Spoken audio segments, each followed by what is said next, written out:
தெற்கு மாவட்டத்தினுடைய பாரதிய ஜனதா கட்சியை சீரோடும் சிறப்போடும் நடத்தி வரக்கூடிய எல்லா ஆற்றல் மிக்கக்கூடிய அருமை பொதுச் செயலாளர் அருமை அண்ணன் குமரேசி அவர்களை வேட்பாளராக போட்டியிட்டு இன்றைய தினத்தில் விவசாயிகளுடைய பிரச்சனைகளை எடுத்துரைத்து ஆர்ப்பாட்டத்திற்கு வருகின்றிருக்கக்கூடிய அருமை அண்ணன் தர்மலிங்கம் அவர்களை, ஆலந்துறை சுப்பிரமணியம் அவர்களை, காவிப்படை முன்னணி தலைவர்களே, நமக்கெல்லாம் தோளோடு தோள் நின்று எந்த பிரச்சனைகள் வந்தாலும் குறிப்பாக இந்த தினத்தில் நாம் என்ன நோக்கத்திற்காக போராட்டத்தை நடத்தி கொண்டிருக்கிறோமோ அந்த தீவிரவாதிகளுடைய குறி எனக்கு நேராக வந்துவிட்டாலும் நான் இந்த தீவிரவாதத்திற்கு எதிராக எம்முயிர் நீர்த்தாலும் இந்த தேசத்தை காப்பதிலே முதல்நிலையாக நிற்பேன் என்று அந்த தீவிரவாத இயக்கத்தின் மீது வழக்கை நடத்தி வருகின்ற மரியாதைக்குரிய வழக்கறிஞர் பிரிவுடைய மாநில தலைவர் அண்ணன் ஸ்ரீதர்மூர்த்திஜி அவர்களை, உங்கள் அத்தனை பேருக்கும்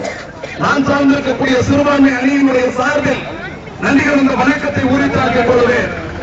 நண்பர்களே, பெரியவர்களே, லால்கிருஷ்ண அத்வானி அவர்கள் ஒரு ரத யாத்திரையை தொடங்குகிறார்கள் என்று சொன்னால் இந்தியாவில் இருக்கக்கூடிய அனைத்து மக்களும் அதை ஆதரிப்பார்கள். காரணம் என்ன தெரியுமா?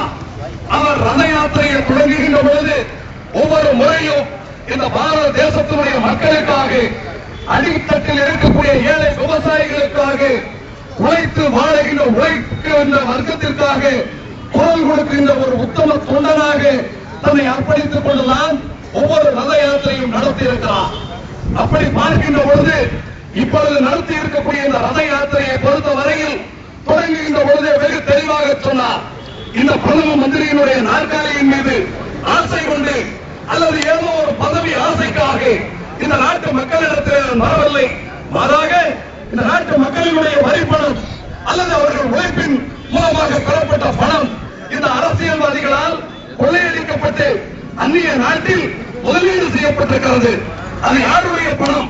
குறிப்பாக சொல்ல போனால் இந்த பேரூர் பகுதியில் வாழுகின்ற ஏழைகளினுடைய பணம், தொண்டாமுத்தூரில் வசிக்கக்கூடிய விவசாயிகளினுடைய பணம், அல்லது கோவை மாவட்டத்தில் இருக்கக்கூடிய ஒவ்வொரு மக்களினுடைய பணமும் கொள்ளையடிக்கப்பட்டு ஒரு சில அரசியல்வாதிகளால் அது சுஸ்வங்கியில கருப்பு பணமாக வைக்கப்பட்டிருக்கிறது. அந்த பணத்தை திரும்ப பெற வேண்டும்.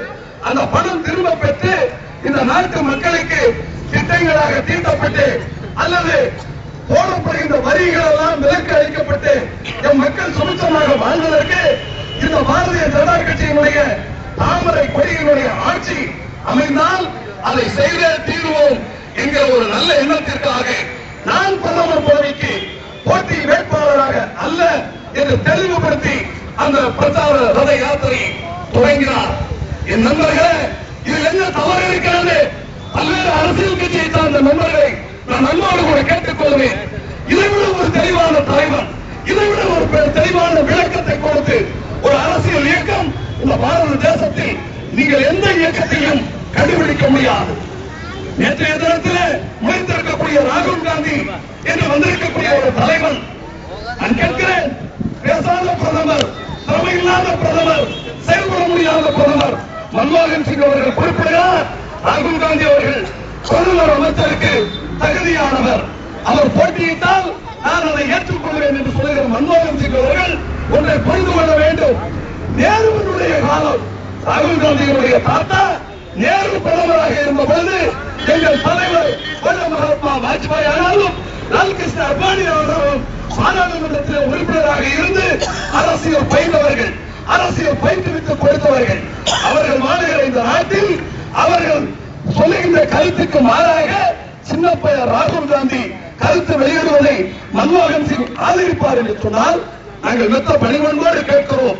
இந்த நாட்டினுடைய வளர்ச்சி, நாட்டினுடைய பாதுகாப்பு எங்கே போய் கொண்டிருக்கிறது? சற்று சிந்தித்து பாருங்கள். இதை எதிர்த்துத்தான் அந்த ரத யாத்திரை வந்தது. வந்த ரத யாத்திரைக்கு கண்டன குரல்கள் எழுப்புகின்ற வண்ணமாக இஸ்லாமிய